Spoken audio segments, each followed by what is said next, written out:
Hey everybody, Richard Bliss Brooke here with another global influencer interview. This is where I take the opportunity to find people in our world, all over the world, that are having a huge impact on entrepreneurs and ambitious people, people that are looking to tenfold their life and their business and their health and their reach out in the world. And what I do is I go out and look for people that are super authentic, high impact people that have an actual story, not people that wrote a book about it, but people that actually did it, actually took their life and 10x their life.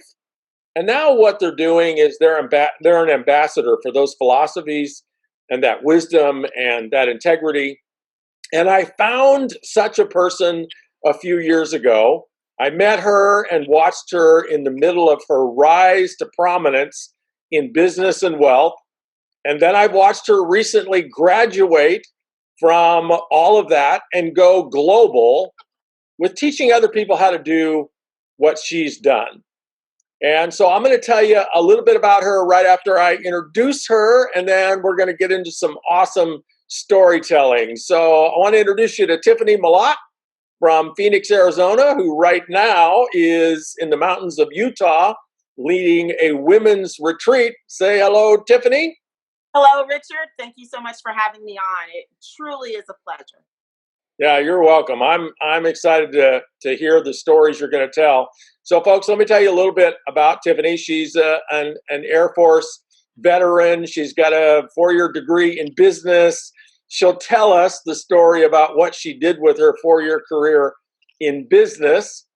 But then she went on to build as the #1 income earner in a very successful network marketing company, becoming a 7-figure earner and speaking to people all over the world about how to do the same thing. She's retired from that now, and she is the founder of Direct Sales Diva magazine. We're going to talk about that and how you can tap into that and study the people that she's brought in from all over the world to help her share her message. So to start, Tiffaney, tell us a story about you growing up. Where did you grow up, and who did you grow up as? That's a really, really great question. So I grew up a poor Black child in Winston-Salem, North Carolina. And that's a true story. That is That, the true story. that sounds like a Steve Martin line. I know. That's where I did it, right? Not very many people get that joke anymore, but right? Only a few of us. But I did. I was born in North Carolina. My mom was a stay-at-home mom. My dad worked in manufacturing as a supervisor. And a series of events led us to North Florida. I grew up right outside of Jacksonville when I was 6 years old. So who I grew up as was the child of a woman who grew up picking cotton and a man who grew up in the projects of Winston-Salem. And they fought very, very hard to create a different life for their children than they had. And they believed very much in education. They were civil rights activists on a lower scale, but they were the people marching and behind the leaders that we know today. They were the ones in the sit-ins in their local areas. And they just wanted us to have a better life. And my parents always taught me that our job is to make sure you are a great contributor to society. So I grew up as the child that felt like I had an obligation to make all of my parents' sacrifice and hard work worth it. And so I didn't really step too far out of line, out of the boundaries. I made really good grades. I did everything right. I was not a problem child because problem children in my house had a problem, and I didn't like those. So I really grew up just trying to be that person that my parents could look back and say, we're proud. And my community, my community that I grew up in, my brother and my sisters, as an African American woman, I wanted to be able to say you can do it too. As a woman, I wanted to be able to look at other women and say, no matter where you came from, where you grew up, how you started does not have to be how you finished. So who I became was the person that I think I was supposed to be. And I feel like I exceeded my expectations and my parents' expectations by taking an entrepreneur route, because I grew up, go to school, get good grades, and get the good job. But I took a different twists and turns in my life, caused me to think differently. But who I am today, I'm proud to say I think this is who I was supposed to be, just only better. Yeah, that's what a rich story, Tiffaney, about the influence that our parents have on our thought processes, our belief, who we end up being, and then how that prepares us to make different decisions in life, take advantage of opportunities or not. So you could have ended up a lot different had your parents sort of succumbed Yes. to the oppression That's right. of, what it's like for minorities in this country. Because most minorities, they just sort of act that out, right? They succumb to, well, this is the way it is. We don't have as much opportunity. We have to sort of repeat the pattern of our parents. And your parents gave you the gift of breaking out of that pattern. How extraordinary. Right. Yeah, they really did give me permission to think and beyond them, even though they didn't know what it looked like. They only knew good grades, get a degree, good job. Hopefully, you live in a bigger house, bigger car. They never taught me entrepreneurship, even though they wouldn't have minded. And they were nervous when my mom was nervous when I took this route. But they really did say that God is no respected person and you can do and be whatever you want. So they gave me permission to dream as big as I could possibly dream. All right. Well, it sounds like your big break came like sometime during you working at the jelly factory. So you got a degree, a 4-year degree in business, and that led you to, was it Smucker's? It actually led me to Pepperidge Farm at first. So I've made a little bit of everything. I worked in manufacturing for a total of 5 years. I worked for Anheuser-Busch in their packaging. I packaged beer. And then I went to Pepperidge Farm after graduation. That was my first manufacturing job. And that job I was the supervisor initially for goldfish crackers. So those little goldfish crackers, I made those goldfish crackers. I led the entire line from ingredients to packaging. And then after that, I went and did cookies and snack mix. I can make everything. So I did Pepperidge Farm. And while I was at Pepperidge Farm, my father passed away. And so I was living in Ohio. And because I was living in Ohio and everyone else was down south, my mom was really sad that I couldn't be there all the time because I was taking off as many days as possible, traveling as much as possible, but I wasn't a drive away. I was always a flight away. So after that, I decided to move closer to home. And I didn't go back to Florida. My younger sister was in Memphis, Tennessee. So I went to Tennessee where she was, and that's where I started working for the J.M. Smucker Company. And so I think you and I have a similar story. So you made jam for a living. I cut chickens for a living. Right. And we never made any money doing that.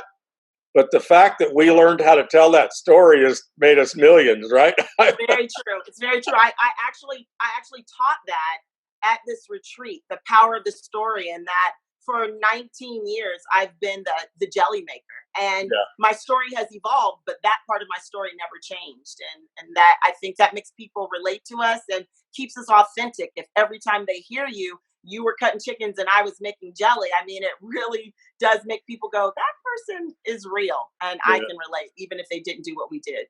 And it's a real story. So tell us, I want to touch on how you broke out of making jelly and how it must have been in your DNA from your parents to hear about opportunity in a way that had you act on it. Because there's a lot of people that work in the chicken plants and the jelly factories of the world that hear opportunity, but they don't act on it. Yes.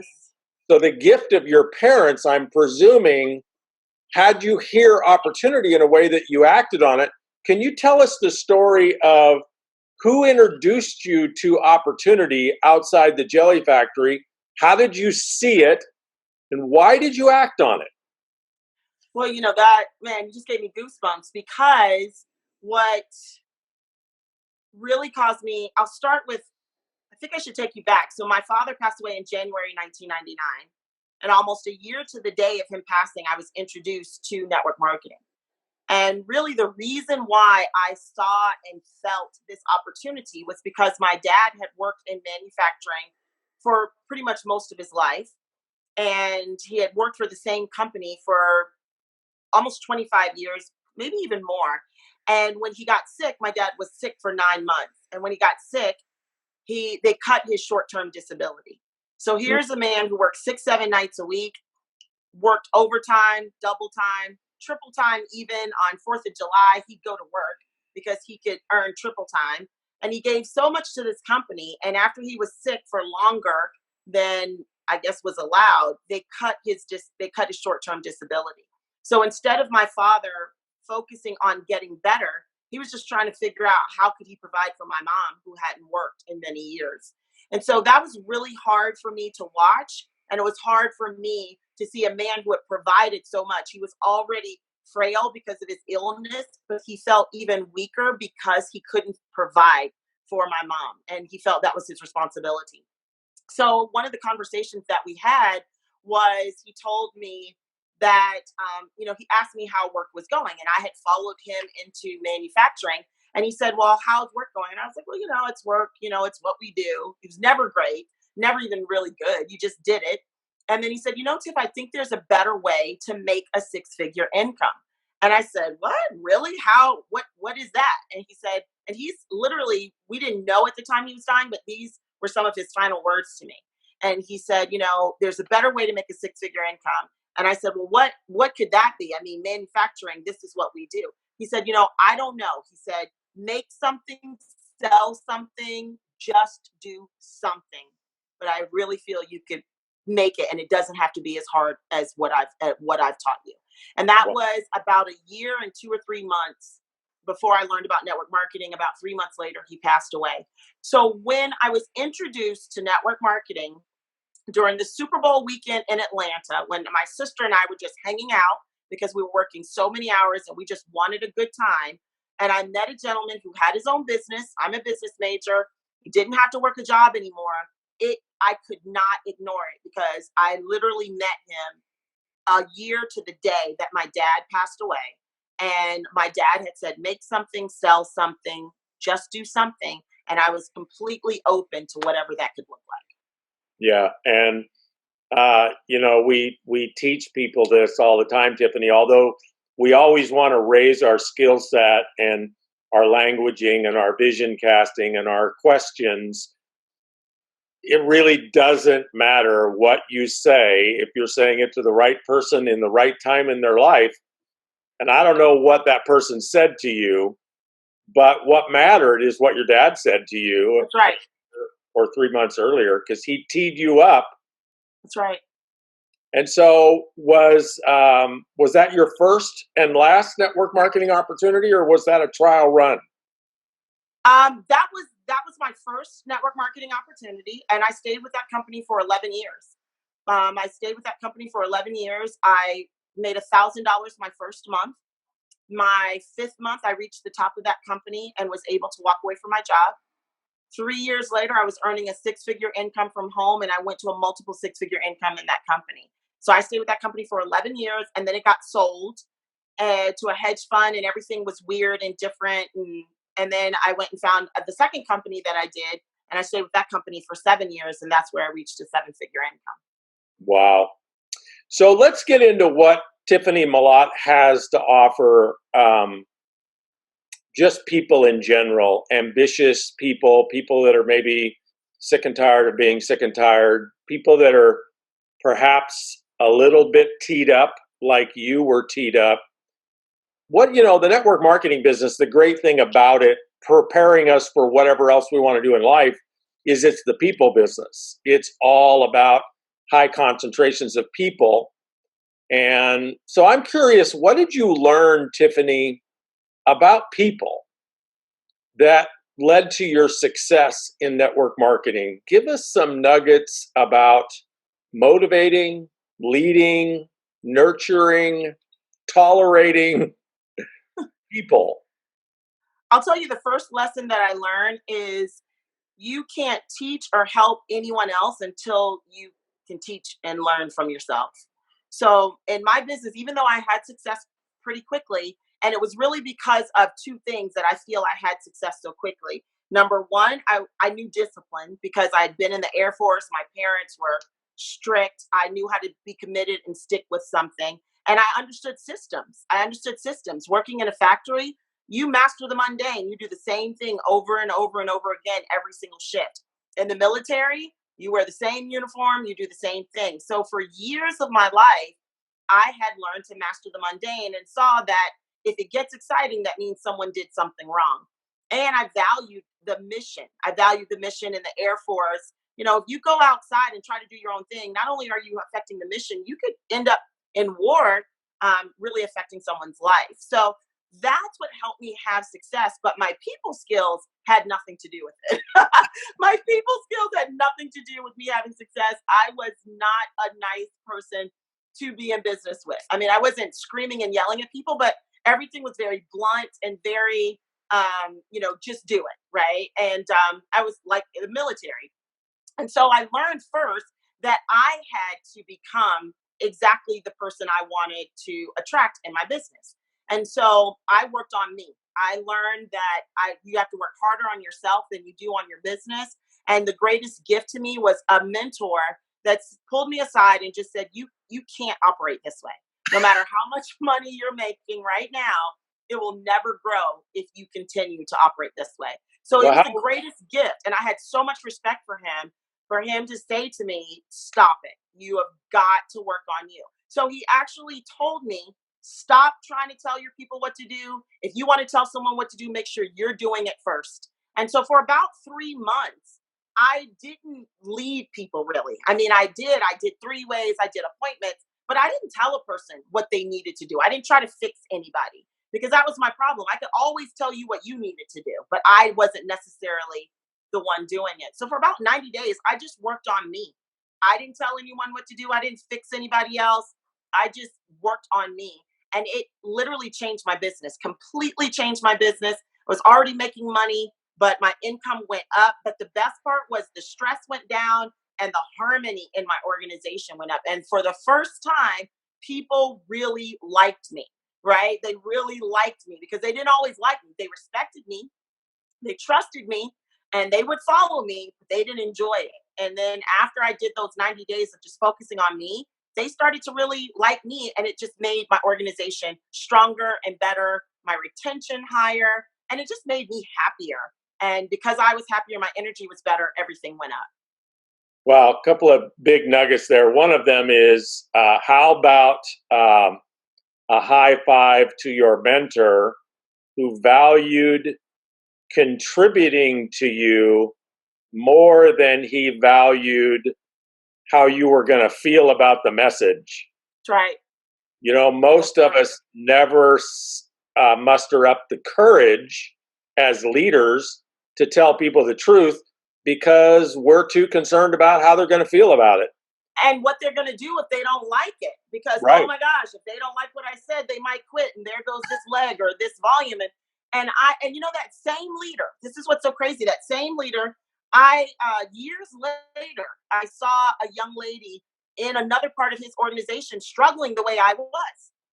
And I actually remember having a conversation with him. I said, why don't you, pull her aside like you did me? I mean, you changed my life. And he goes, I don't know why I did it with you. He goes, because that's not really, I didn't do it with a lot of people. He said, I think I did that with you because I knew you would receive it. Because you were so hungry that it didn't matter what I said. You were just going to take it. He said, but most people I can't do that with. So sometimes they just have to learn the hard way. And that was sad to me because if he had the courage, like what you said, she could have been a name that you know today because she was extremely talented. But I'm just grateful that he was able to do that to me because it changed everything for me. And it also created the type of leader that I am today. One thing that I'm known for from people, whether it's speaking on stage or coaching or when I led my team, I have learned how to give a person a tough lesson without them being upset with me. I've learned how to do what he did for me so they could be grateful for the lesson and grow from it and not end up having to learn the hard way. So whatever he stopped doing after me, I've continued it because it is one of the things that has people coming back to me a decade later, sharing with me lessons that I shared with them. Even this morning, I consulted with someone who wants me to coach him, and it was someone I knew over 10 years ago in the first company. And he said, you taught me something, you shared something with me that no one else would say that I needed to hear. And I'm still doing it today. And that's why I want you to coach me to the next level. And it's crazy that he wasn't paying me. He wasn't even in my team, but I've always been the person since then that could share with love and honesty that will change a person's life in a huge way. So I'm grateful for that lesson. It reminds me of the quote that's attributed to Steve Jobs. I don't know if he said it or not, but something to the effect of, if you want to win a popularity contest or if you want to be liked, sell ice cream. Don't be a leader, because leadership requires that you value contributing to people more than you value how they're going to feel about the message. So now I'm curious, Tiffaney, you went to work on you for 90 days. Can you get granular about that and tell us what specifically did you do for 90 days? What did you study? What were your practices? So back then, that was during the John C. Maxwell days. So I did get a hold of 21 Irrefutable Laws of Leadership, and I read that one law per week. And I didn't allow myself to just read the book. I had to apply the lesson every single week. So from beginning of Law of the Lid, right? We all know that one, the first one. That I went through that for an entire week. And everything I did in my business, I made sure that I wasn't the lid that was holding everyone down. So I started with my personal development. I studied and read and reread How to Win Friends and Influence People. That's the book my mentor told me I just needed to master. And so I started practicing all of those things every single day and keeping a journal of what happened when I did it and what happened when I didn't do it. And then my activity, I assessed my activity every day. I made sure that I was doing the very things I was asking someone to do. I stopped talking so quickly and started listening a lot more, started giving myself like tips. I started doing things with myself. So when someone would call me, and this person was always a trigger for me emotionally, like they always set me off, I wouldn't respond quickly. See, before I would just pick up and just whatever they said, I gave it right back to them. I allowed myself to just pause. I allowed myself to talk to myself, to walk away. I allowed myself to schedule them into my day instead of them running my day. And it also gave me a chance to prepare mentally and emotionally on how to deal with certain people. I even started, when I talked to people, I used to cut people off a lot. Just like they'd be talking, and if the idea came in, and I started just teaching myself to just put my hand over my mouth, like just like, and just things like that. Just listening to people more, slowing down, allowing myself the time to process difficult things. If I couldn't solve it, if it was a big problem, I just say, you know what, I need some time to think about this and let me get back to you. And so I practiced what I read in books, and I practiced what people taught me, because when I got a little better, people would say, I feel like I can share this with you. I like it better now that you do this. And those things I just started doing more of. So it's just a lot of slowing down to speed up, to apply the lessons my team was trying to teach me, my mentors were trying to teach me, and the information in the books were trying to teach me. Because what I find is sometimes we move so fast as network marketers or entrepreneurs in digesting information, we miss the lesson that comes from applying the information. So I just slowed down and paid attention to how I felt and the results I got from it. Yeah, beautiful. Really good stuff. I mean, we could go hours on that stuff. That's potent stuff. I actually want to go back and have you get granular on a couple things you said at the beginning, Tiffaney. Great nuggets. One was master the mundane, and remember the mission, or honor the mission. Two things that you learned from the military and from manufacturing that you applied to the business. So when you say master the mundane, I think of wax on, wax off, which Right. dates me. But could you speak to that? Because the audience that is listening, there's a lot of network marketers, but there's just a lot of entrepreneurs, people that are trying to figure out, how can I knock it out of the park? How can I realize my potential? How can I make this happen? And mastering the mundane seems to them to be counterintuitive, because probably what they're looking to do is, what's the technique? What's the secret? What's the trick? What's the tool? What's the app that will transform everything? So can you just give people a little bit of substance on mastering the mundane, how that applies to any entrepreneurial venture? Yeah, sure. I'd love to. For me, I don't believe true growth and transformation comes from a tool or an app or anything like that. All of those things will enhance who you really are, or it will reveal who you really are. So a lot of people are looking for that one technique or that one tool or that one app that will make them become something that they already are not.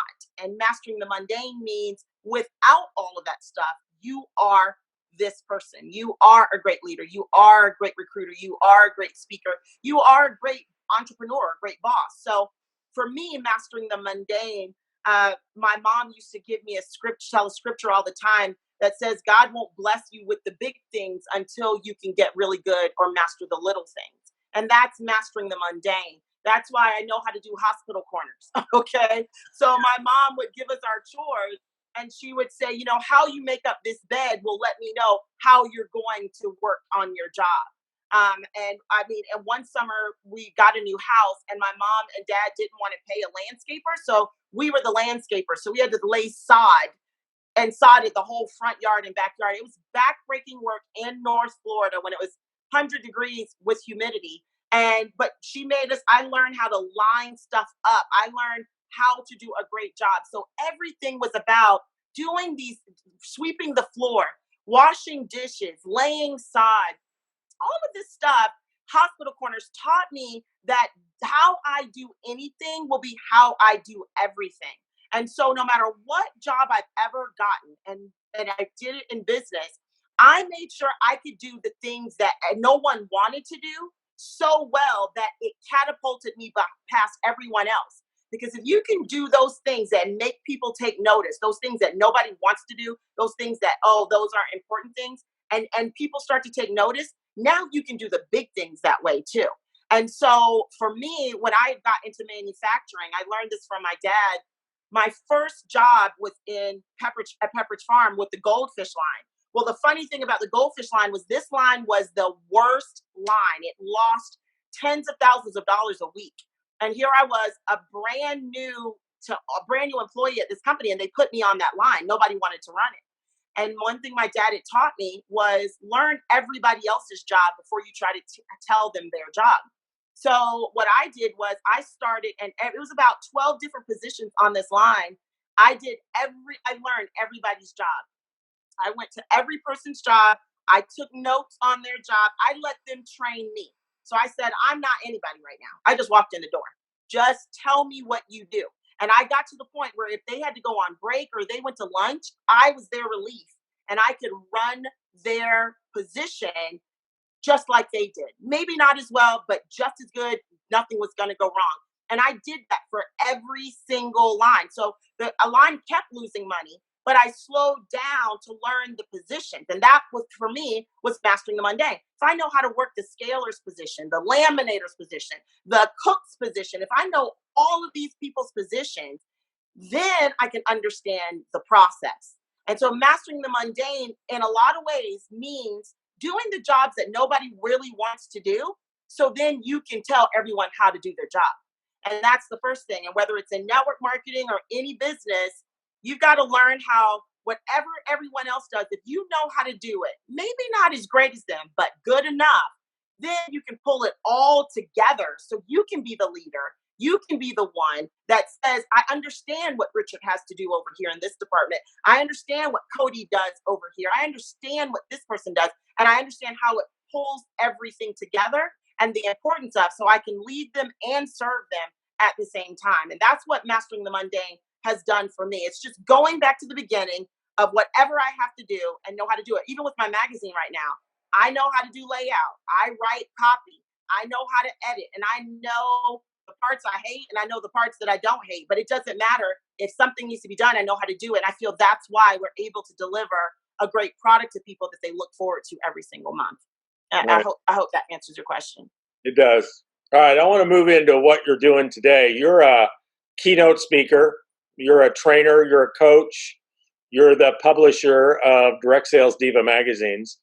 I want to hit on each of those. I want to ask you, as a coach, who are you as a coach? What is your unique selling proposition as a coach? What is your gift as a coach? How do you coach? And if I'm somebody looking for a coach, what will I find in you? That's a great question. I'm glad you asked that, because that's what I've been really working on. For me as a coach, I am for the woman mostly. I can help men, but women listen better. I am for the entrepreneurial woman that has already started her venture.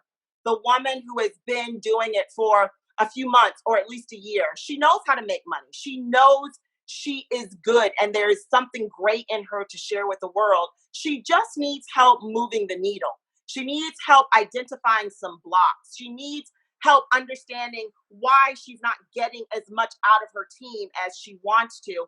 And what is it in her that needs to be transformed so she can transform her niche, her space in the business world. So I am for that person that I'm not for the beginner.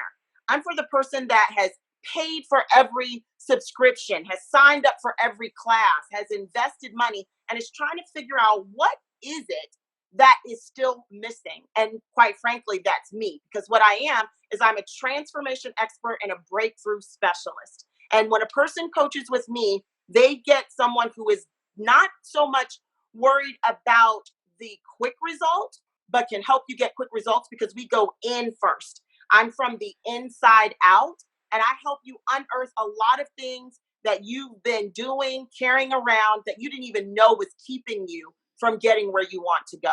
And then when I help you get so right that without anything else, you can move that needle as much as you want. And then you know how to take these other tools, these other techniques, and what other people are teaching and put the gas on the fire and go wherever you want. So I help you go from being invisible to invincible, because that's what I had to do myself.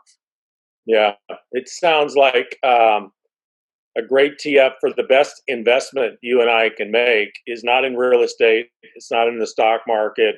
It's not in the business. It's in us. That's because right. we have the ability to provide a 10 to 100-fold to 1,000-fold return on that investment. Somebody invests 10 grand in coaching, they could make an extra 10 grand a month for the rest of their life. For the That's rest 1,000-fold return on investment.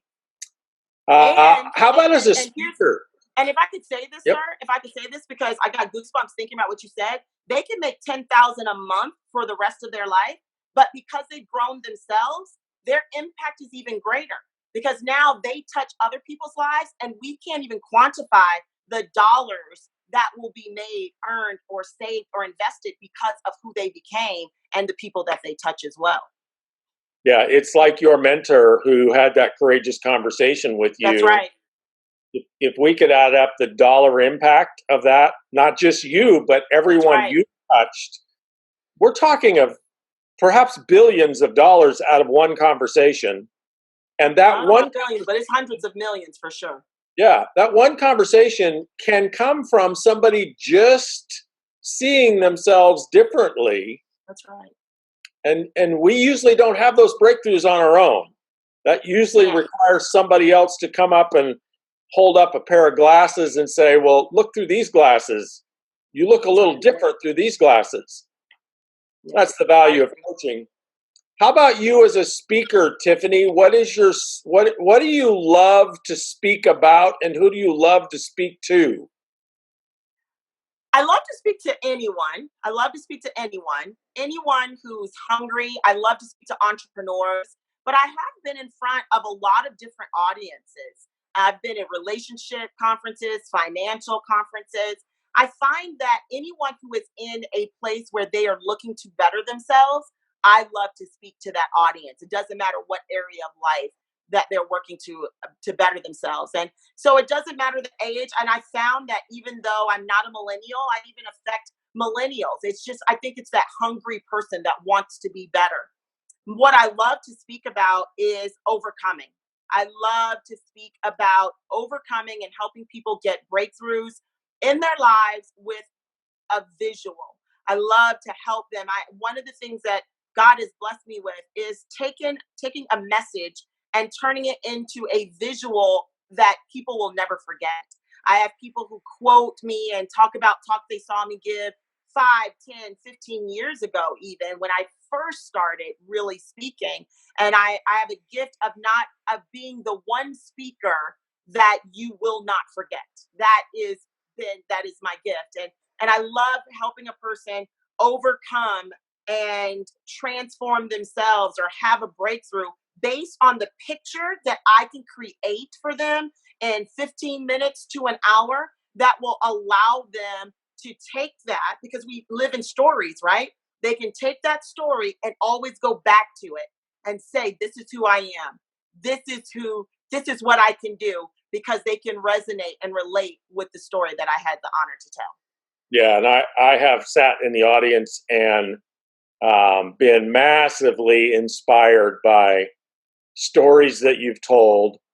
The one that really stands out, which I'm sure you get a lot of accolades about, is the baggage story. That was a beautiful, phenomenally creative way to impart that message to people, which they'll never forget. Everybody in the audience, there was, I don't know, 5,000 or 10,000 people there, and I promise you, not one of them will ever forget that message, and that's an extraordinary gift. So thank you for that. Let's talk about Direct Sales Diva, which is your current crowning achievement. Tell us why you started this digital magazine and what it is and how people can tap into it. Well, Direct Sales Diva is my gift to the profession and beyond for what has happened to me over these past 18 plus years of just being in the profession and affiliated with it. One thing I wanted to do was with coaching. I love coaching, but you can't really reach a lot of people with coaching, either because it may be cost prohibitive or you just can't get to that many people. With Direct Sales Diva, I get a chance to reach a lot more people and give them nuggets of inspiration, give them information from icons in the profession like yourself, just those tidbits that they can hold on to that will make them better and then make them look for better so they can continue their progression and growth in their journey. And I started it because, quite honestly, I'm very fed up and frustrated with the stories that are being told about the profession and women in the profession. I think you and I agree that there have been people who have courageously done their part on raising the level of professionalism in network marketing and direct sales. I just feel like there is another way to do it, and there is a sexier way to do it, and that's what I'm doing. There's a sexier way to do it, and I have been in this profession for 19 years now, and I built actively for almost 18 years, and I just get tired of people seeing women in this profession not the way they are. I mean, you are married to a beautiful woman who is sexy and sassy and successful, and her story is not told enough, right? We don't know those women enough. We just know the weird lady in the break room. And so I want the world, quite honestly, to know and see this profession the way it really is, and that it is powerful, that it is filled with powerful women, kind women, mothers, daughters, sisters, wives, girlfriends that are fit, that are fabulous, that are fun, faithful, and are really creating time freedom and financial freedom in an amazing way. And I am determined to tell those stories. And I started it with Direct Sales Diva. And I have a lot more stories and a lot of different ways to tell that to come. Yeah, well, that is what our profession needs, Tiffaney. We still, 70 years later, suffer from not the best reputation in network marketing, and we're responsible for that, for how we represent ourselves and how we market and what we hold as important. And we are so rich with these kinds of stories that you're talking about. And what you and I know is not everybody does create that kind of story that pursues it, but everybody can. And That's right. the most important piece of that can is they have to get to that place like you got to, that I got to, that Kimmy got to, where we hear something in a way where we say, I can do that. And I see your magazine as just a real powerful focal point for women all over the world to hear those stories and be able to tell themselves, I can do that. And once people make that declaration, you pretty much can rely on the human spirit to go build a business because it's very capable, right? That's right. So That's right. tell people, Tiffaney, where can people find you that want to follow you? Thank you. Well, they can get the magazine. It's a free subscription. DirectSalesDiva.com. Just click on that and give us your email address, contact info, and you'll get our edition every single month right there in your inbox. You can follow me on Facebook at Tiffaney Malott. You can follow me on Instagram at Tiffaney Malott. And please follow Direct Sales Diva official on Facebook and Direct Sales Diva magazine on Instagram. So we are just Direct Sales Diva all over the place. You can find me there, but that we just want, and we are always looking for contributors, always looking for stories to tell. So please, if you have one, inbox me there or magazine at Direct Sales Diva. We are looking for stories because I don't know everybody, but I'm determined to find them and tell the world their story. Beautiful. Tiffaney Malott, you are a gift to the entrepreneurial spirit. Thank you so much for joining us at Bliss Business Global Influencers. Thank you so much for having me. This is going to be watched in real time when we launch it live here in the next few days. It's going to be watched months from now, years from now. And you know, Tiffaney, this is going to be watched all over the world. You're going to be impacting somebody 5 years from now, 10 years from now. The ripple effect is real and it's huge. And you are a giant boulder in the pond. So thank you for joining us today. Thank you so much. And thank you for being the inspiration that you have been to all of us, but especially to me. I still remember seeing you up there the first time talking about how you cut chickens. And I was like, if that guy did it, he knows my story. We're doing it. I can do it too. So I definitely appreciate you. And I hope that we can collaborate more together in the future. I'm sure we will. Thanks, Tiffaney. Thank you. Thank you all for listening.